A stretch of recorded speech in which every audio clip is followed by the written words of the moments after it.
Rahul Easwar telephone ലൈനിലുണ്ട്.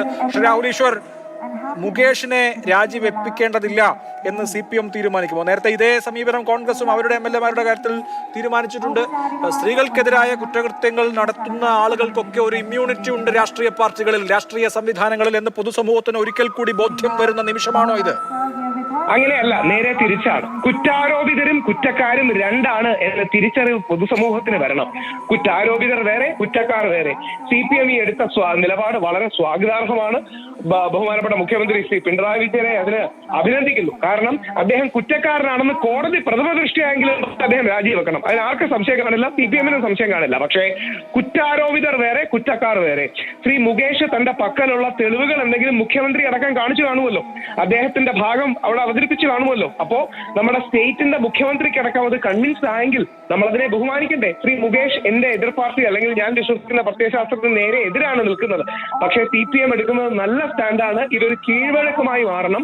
കുറ്റാരോപിതരും കുറ്റക്കാരും വേറെയാണ്. വെറും ഒരു ആരോപണത്തിന്റെ പേരിൽ ഉമ്മൻചാണ്ടി സാർ രാജിവെച്ചിട്ടില്ല, ബാക്കി കോൺഗ്രസിന്റെ MLA-മാർ രാജിവെച്ചിട്ടില്ല, ഇപ്പൊ ശ്രീ മുകേഷും രാജിവെക്കേണ്ട കാര്യമില്ല.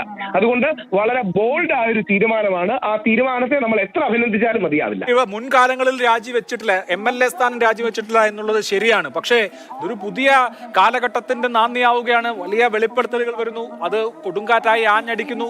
അങ്ങനെയുള്ള ഒരു പുതിയ കാലത്ത് പുതിയ സാഹചര്യങ്ങളെ അഭിസംബോധന ചെയ്യാൻ രാഷ്ട്രീയ പാർട്ടികൾക്ക് ബാധ്യതയില്ലേ? ഇപ്പോൾ CPM ഇങ്ങനെ തീരുമാനമെടുക്കുമ്പോൾ ഇതുവരെ CPM-ന്റെ ചരിത്രത്തിൽ ആദ്യമായിട്ടാണ് അവരുടെ ഒരു തെരഞ്ഞെടുക്കപ്പെട്ട MLA ബലാത്സംഗ കുറ്റത്തിന് പ്രതിയാവുന്നത്. ബലാത്സംഗ കേസിൽ പ്രതിയായിരിക്കുന്ന ഒരാൾ ജനങ്ങളെ പ്രതിനിധീകരിച്ച് ജനങ്ങളുടെ റെപ്രസെന്റേറ്റീവായി നിയമസഭയിൽ ഇരിക്കുക എന്ന് പറയുന്നത് ആ നാട്ടുകാർക്ക് അപമാനമായിരിക്കും, നിയമസഭയ്ക്കും അപമാനമായിരിക്കും എന്ന ചിന്ത എന്തുകൊണ്ടാണ് വരാത്തത്? അദ്ദേഹം കേസിൽ നിന്ന് വിമുക്തനാകുമ്പോൾ അദ്ദേഹത്തിന് തിരികെ വരാമല്ലോ.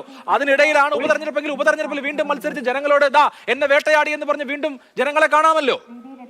ജനങ്ങളുടെ ഇത്രയും കാശും ഇലക്ഷൻ കമ്മീഷന്റെ ഇത്രയും കാശും അദ്ദേഹം കളയണോ? രണ്ട്, ഇത് വെളിപ്പെടുത്തല്ല, ആരോപണമാണ്. ദയവായി ഓർക്കുക, ഈ ആരോപണം ശരിയാകാം തെറ്റാകാം, നമുക്കറിയില്ല. ഈ ആരോപണം ശരിയാകാം തെറ്റാകാം. ആരോപണം പരാതിയാകണം, പരാതി അന്വേഷണത്തിന് പോകണം, അത് കോടതിയിൽ വരണം. കോടതിയാണ് ഇത് സത്യമാണോ ഇല്ലയോ എന്ന് പറയേണ്ടത്. അങ്ങ് സ്ത്രീപക്ഷവാദിയാണ്, അതുകൊണ്ട് ഈ വ്യക്തിയെ ഇര എന്ന് വിളിച്ചോളൂ, തെറ്റില്ല. പക്ഷെ മറുഭാഗത്ത് വേട്ടക്കാരനല്ല, ആരോപിതൻ മാത്രമാണ്. ഇത് ഇര വേഴ്സസ് ആരോപിതനാണ്. ഞാൻ പരാതിക്കാരി വേഴ്സസ് ആരോപിതൻ എന്ന് പറയുന്ന പോലുമില്ല.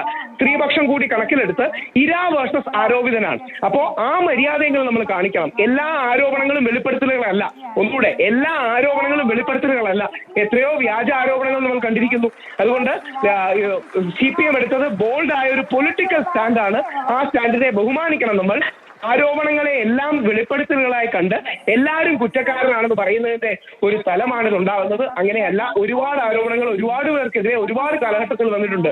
PJ കുര്യൻ സാറിന് നേരെ വന്നിട്ടില്ലേ? രാഹുൽ ഈശ്വർ ഇക്കാര്യത്തിൽ CPM അഭിനന്ദനം അർഹിക്കുന്നു എന്ന് പറയുകയാണ്.